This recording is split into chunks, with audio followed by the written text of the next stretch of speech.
C'est peut-être une façon de lutter contre la frénésie du monde, contre la fuite du temps. Méditer, c'est apprendre à vivre l'instant présent.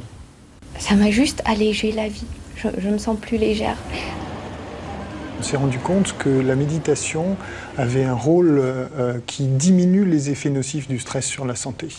C'est pas de croire à devenir un adepte du soleil ou du poireau. C'est travailler sur ses émotions. Longtemps considérée comme ésotérique ou mystique, réservée aux babacools, la méditation devient tendance. Les stages se multiplient, des centres se créent pour la pratiquer. Elle était à l'honneur au récent salon du yoga à Paris, qui explorait les 1001 voies menant à la zénitude. Une de ces voies aujourd'hui passe par Strasbourg. Sentant le contact de l'air sur les bras et sur les... À première vue, ce pourrait être une séance de relaxation dans un club de quartier. Dans l'eau alors qu'ils sont dans l'air. Mais nous sommes ici dans l'antre très sérieuse du centre hospitalo-universitaire. Puis expirer, revenir à la position. Depuis 2 ans, le docteur Jean-Gérard Bloch, rhumatologue, anime des sessions de méditation pleine conscience, discipline née aux États-Unis, débarrassée de toute dimension religieuse.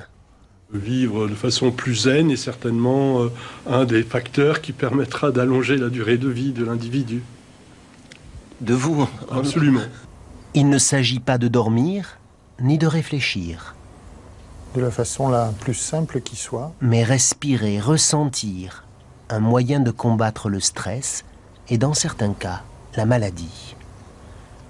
Atteinte de polyarthrite rhumatoïde, Nathalie a longtemps fréquenté l'hôpital pour des consultations ou des opérations.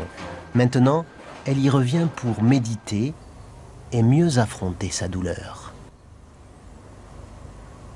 J'étais engluée là-dedans. J'étais que la souffrance. Et à un moment, je me suis ouverte, grâce à la méditation, à tout le reste qui allait bien. Et voilà, ça m'a apporté ça. Cette année, la faculté de médecine de Strasbourg lance un diplôme universitaire de méditation. Il y a des études qui valident ces bienfaits de la méditation, à la fois sur le corps et sur l'esprit, avec des études cliniques sur la douleur, sur l'anxiété, sur l'angoisse, sur la dépression. La méditation pleine conscience est inspirée du bouddhisme. Le moine tibétain Mathieu Ricard, porte-parole du Dalai Lama, en est un fervent ambassadeur. Ça, c'est ce que je vois de mon ermitage. Il est même devenu un spécialiste de ce qu'on appelle les neurosciences contemplatives. Il participe à des expériences où son cerveau est ausculté pendant qu'il médite. On ne va pas guérir le cancer par la pleine conscience. Mais si vous êtes, disons, dans un état d'esprit beaucoup plus positif, solide, serein, on sait que votre système immunitaire va reprendre beaucoup mieux. Donc ça aide. 700 hôpitaux dans le monde proposent ces techniques. La France en est au balbutiement.